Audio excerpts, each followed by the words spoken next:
Thank you for attending my presentation on the true winner of the console war. We all roasted this guy back in BlizzCon 2018 because "do you guys not all have phones?" was maybe one of the worst things to say in terms of PR. But reality is often disappointing considering the fact that Diablo Immortal made a bunch of money, so much so that it is now Blizzard's second highest grossing game, the first one being World of Warcraft. Well, why is this? Western gaming media has a very specific lens through which it views the industry.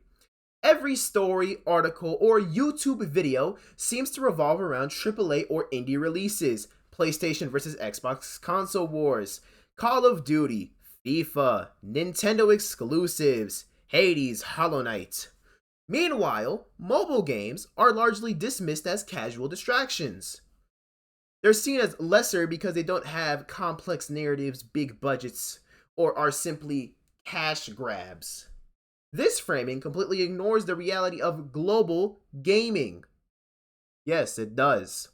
The industry is not just North America, Europe, and Japan.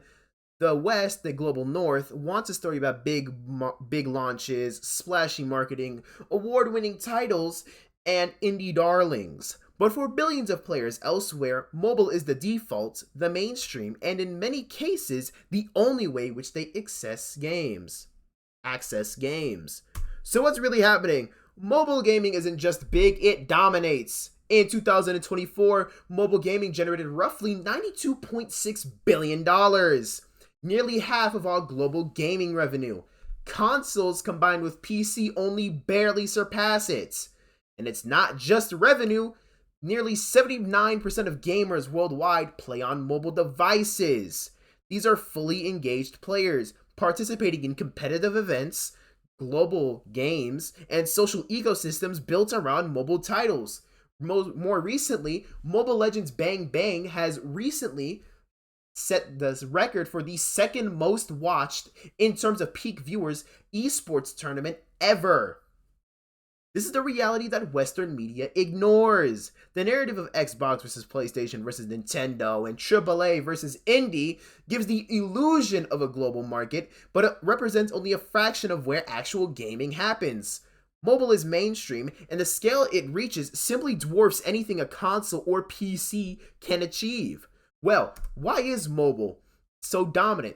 The answer is simple: population. South Asia, Africa, Latin America, and MENA are home to billions of people, and in these regions, high-end consoles or gaming PCs are prohibitively expensive. Import taxes, hardware costs, and electricity's limitations make consoles a luxury. Mobile, on the other hand, is nearly universal.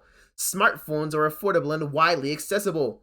Billions of people access games on devices they already own. This gives mobile an immediate advantage. While Western gamers obsess over the next PlayStation or Xbox or Nintendo or indie game, the bulk of new gamers globally are mobile first. And let's not forget that mobile-only players are fully integrated into gaming culture. They have esports events, they have social events, they have in-game communities. Yet they are almost entirely invisible in Western coverage. That is billions of people left out of the conversation because they don't fit the console AAA indie narrative. Let's look. Nigeria, over 200 million people. Southeast Asia, mobile gaming dominates there. That is around 1 billion people that live in that region.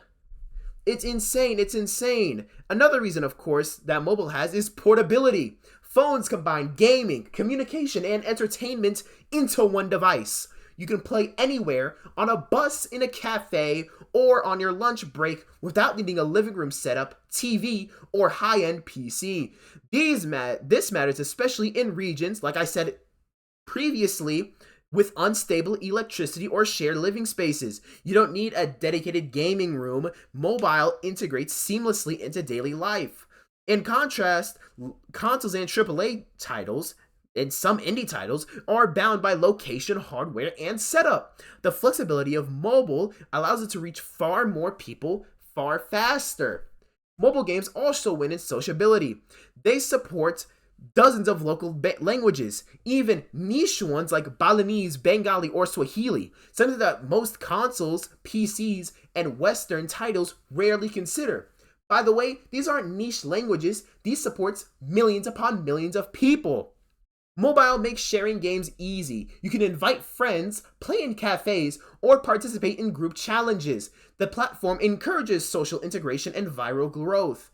Console games, even popular ones, often fail to reach the same level of cultural penetration outside their core markets. Mobile becomes a part of daily life. It's not confined to a bedroom or a living room. It's in your pocket, on the bus, at lunch, wherever you are. That kind of integration builds lasting engagements and scales markets in ways that Western AAA and indie titles simply cannot. Of course, unless indie titles go into mobile. That's why we see so many indie mobile ports. Stardew Valley, Balatro, Dead Cells, Slay the Spire. Need I need to name more? So what's the takeaway? The true winner of the so-called console war isn't PlayStation, Xbox, or Nintendo. It is mobile. Scale, accessibility, cultural reach, and pricing advantages make mobile the dominant global platform. Western media continues to focus on consoles because that's what their audience already owns. They miss the billions of players worldwide who engage with games on mobile every day. The biggest games in the world are Honor of Kings, Garena Free Fire, and PUBG Mobile. For anyone trying to understand the future of gaming, the next billion users, or where real revenue comes from, the answer is mobile. Not the console war, not the AAA versus indie debates, but mobile, the platform that connects billions, integrates into daily life, and continues to grow faster than any other segment. The Western narratives will keep ignoring it, but the numbers don't lie. Mobile is winning the console war, and it's winning in a way that the West can barely even see. They will always be ahead. In terms of monetization, global reach, and market penetration, mobile will always be ahead. Thank you for attending my presentation. Peace.